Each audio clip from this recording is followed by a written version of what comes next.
नमस्कार दोस्तों, स्वागत है आपका आज के पाठ में। आज के पाठ का हमारा विषय है संत काव्य धारा के कवि संत रैदास, दादू दयाल, सुंदरदास, मलूकदास, रज्जब। संत रविदास, दादू दयाल, सुंदरदास, मलूकदास और संत रज्जब संत काव्य परंपरा के प्रमुख कवियों में हैं, जिनका साहित्य भारतीय मनोचेतना का हिस्सा है और भारतीय लोक जीवन में प्राण फूंकता है। सबसे पहले हम बात करेंगे संत रैदास के जीवन और उनके योगदान के बारे में। मध्यकालीन संतों और भक्तों के जन्म, मृत्यु व पारिवारिक जीवन के बारे में आम तौर पर मत विभिन्नताएं हैं। संत रविदास की कृतियों में उनके रैदास, रोहिदास, रायदास, रूईदास आदि अनेक नाम देखने को मिलते हैं। जन्म के बारे में भी कई अटकलें लगाई जाती हैं।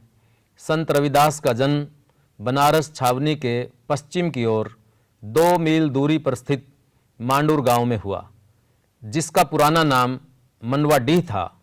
रविदास के पिता का नाम राघव अथवा रघु तथा उनकी माता का नाम कर्मा देवी तथा पत्नी का नाम लोना था। रविदास ने अपनी वाणी में अपने पेशे व जाति के बारे में बार बार लिखा है। वे मृत पशु ढोने का कार्य करते थे। मेरी जाति कूट बाढ़ला ढोर ढुवंता, नित ही बनारसी आस पासा, जाति ओछी पाती ओछी, ओछा जन्म हमारा। महापुरुषों के जीवन से संबंधित चमत्कारिक घटनाएं समाज में प्रचलित हैं। जनश्रुतियों एवं किंवदंतियों के माध्यम से लोग अपने आदर्श पुरुष, महापुरुष एवं नायक के प्रति श्रद्धा व्यक्त करते हैं या अपने अप्रिय के प्रति घृणा अथवा निंदा व्यक्त करते हैं। कई बार तो किसी व्यक्ति के बारे में ऐसी किंवदंतियां प्रचलित हो जाती हैं जिससे उस व्यक्ति का मूलभूत विरोध रहा है। संत रविदास के बारे में भी ऐसी जनश्रुतियां हैं। भगवान का स्वयं साधु के रूप में आकर इन्हें पारसमणि प्रदान करने पर अस्वीकार करना, भगवान के सिंहासन के नीचे से सोने की 5 मोहरों का नित्य प्राप्त होना, गंगा का हाथ निकालकर ब्राह्मण से रविदास की भेंट स्वीकार करके बदले में रत्न जड़ित सोने का कंगन प्रदान करना, राजा की सभा में ब्राह्मणों का विवाद में पराजित होना, जल में शालिग्राम की मूर्ति तिराना तथा सिंहासन से मूर्ति का रविदास जी की गोद में आ बैठना, भोज में अनेक रूप धारण कर प्रत्येक ब्राह्मण के मध्य एक एक रविदास का विराजमान होना आदि सर्वाधिक प्रचलित हैं। संत रविदास ने स्पष्ट तौर पर कहा कि राम और रहीम, कृष्ण और क्रीम, ईश्वर और खुदा में कोई अंतर नहीं है।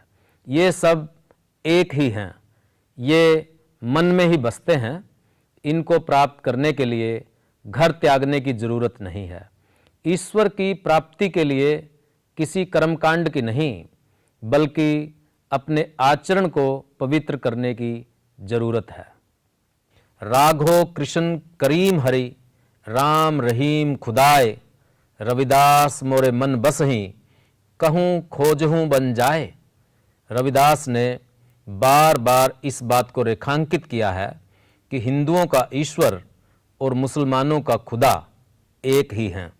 सबका मालिक एक ही है। जो लोग ईश्वर के नाम पर लड़ते हैं वे ईश्वर की ही अवहेलना करते हैं। केशव, कृष्ण और क्रीम में सिर्फ नाम का ही फर्क है, तत्वतः कोई अंतर नहीं है। अलख अल्लाह खालिक खुदा, कृष्ण करीम करतार, राम है नाम अनेक हैं, कह रविदास विचार। रविदास ने न केवल राम और रहीम की एकता के साथ हिंदू और मुसलमानों के सबसे पवित्र माने जाने वाले धार्मिक स्थलों में भी कोई अंतर नहीं किया। रविदास का मानना था कि काबा और काशी में कोई अंतर नहीं है। रविदास हमारो राम जोई, सोई है रहमान, काबा काशी जाने ही दो एक समान। गुरु रविदास ने हिंदू और मुस्लिम में कोई अंतर नहीं किया, उनको एक ही माना। हिंदू तुर्क में ही नहीं कुछ भेदा, सब में एक रकत अरुमासा। दो एक हु पूजा को नाही, पेख्यो सोध रविदासा। रविदास के लिए धर्म एक नैतिक सत्ता है। संत रविदास ने मानवतावादी दृष्टि को अपनाकर मनुष्यों में धार्मिक व सामाजिक एकता व बराबरी को मान्यता दी। संत रविदास ने अपनी धार्मिक आध्यात्मिक जिज्ञासा व ज़रूरतों को पूरा करने के लिए किसी धर्म स्थल के निर्माण पर जोर नहीं दिया।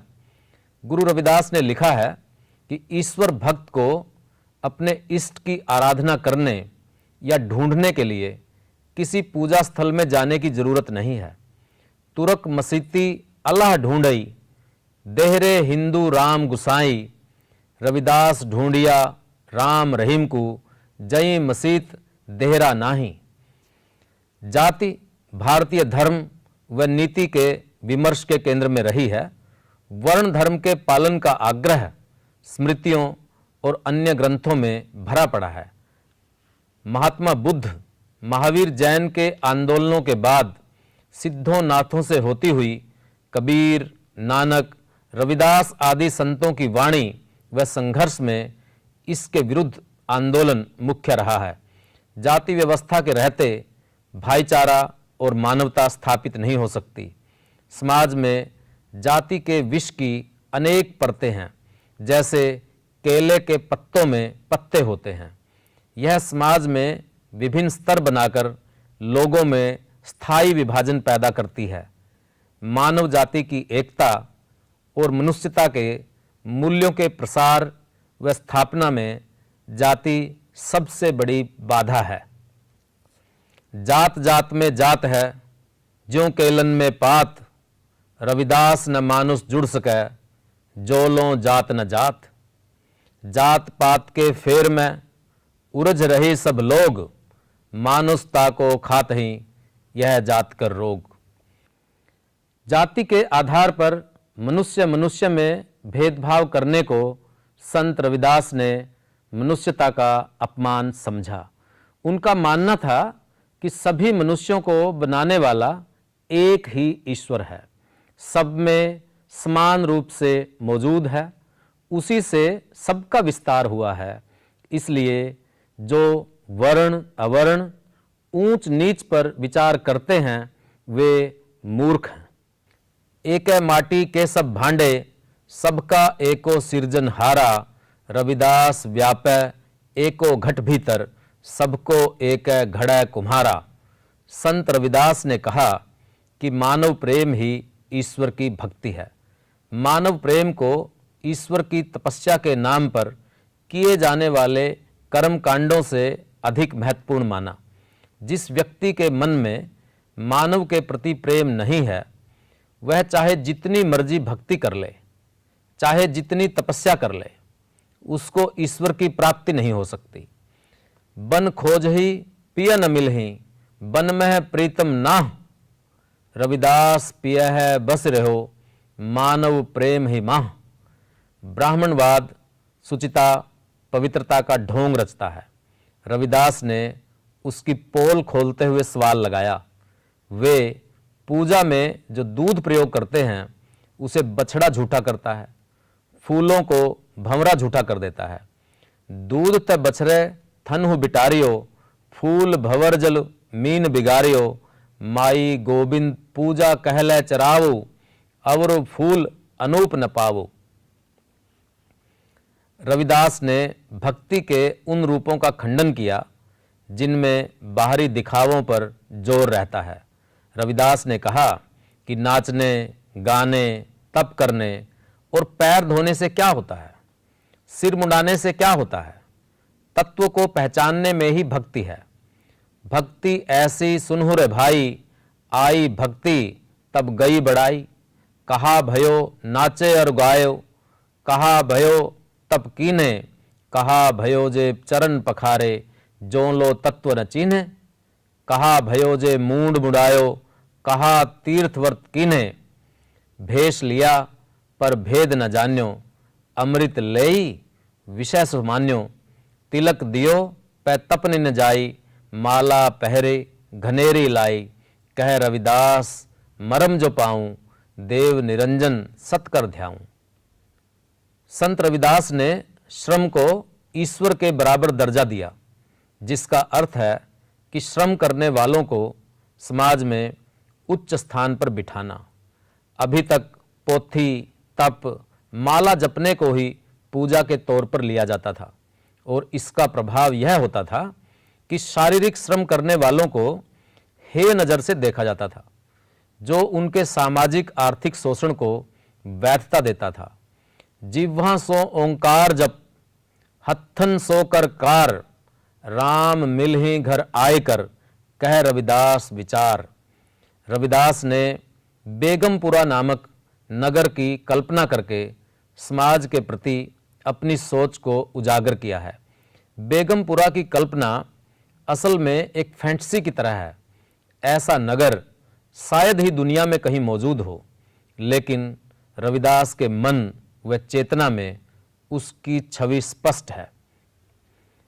बेगमपुरा शहर को नाव, दुख अंदोह नहीं ते ठाऊं, ना तस्वीस खिराज न माल, खौफ न खता न तरस जवाल, अब मोहि खूब वतन गह पाई, वहाँ खैर सदा मेरे भाई, कायम दायम सदा पातशाही, दोम न सोम एक सुआही, आबा दानु सदा मशहूर, वहाँ गनी बस ही मामूर, तिव तिव सैल करहि ज्यों भावै, महरम महल न को अटकावै, कह रविदास खलास चमारा, जो हम शहरी सो मीत हमारा। गुरु रविदास ने जिस तरह के शहर की कल्पना की है, उस तरह से शायद ही किसी संत, भक्त या अन्य दार्शनिक ने की हो। वे मनुष्य को हर प्रकार के कष्ट से मुक्त देखना चाहते हैं।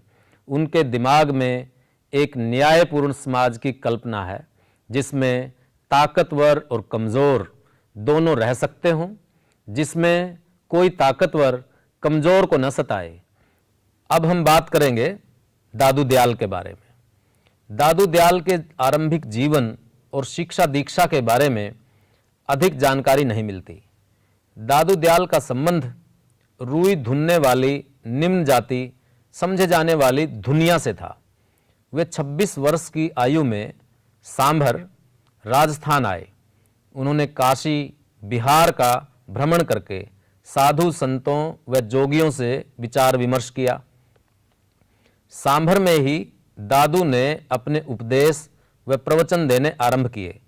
उनके मानवतावादी उपदेशों व संदेश को सुनकर उनकी ख्याति दूर दूर तक फैल गई। सांभर को अपने ज्ञान के प्रसार का केंद्र बनाने के बाद आमेर, जहां अभी भी दादू द्वारा बना हुआ है, वे वहां गए और यहीं रहे।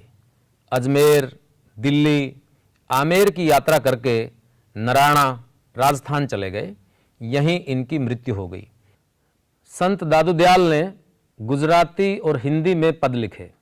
दादू वाणी का सर्वाधिक प्रामाणिक पाठ आचार्य परशुराम चतुर्वेदी द्वारा संपादित दादू ग्रंथावली माना जाता है।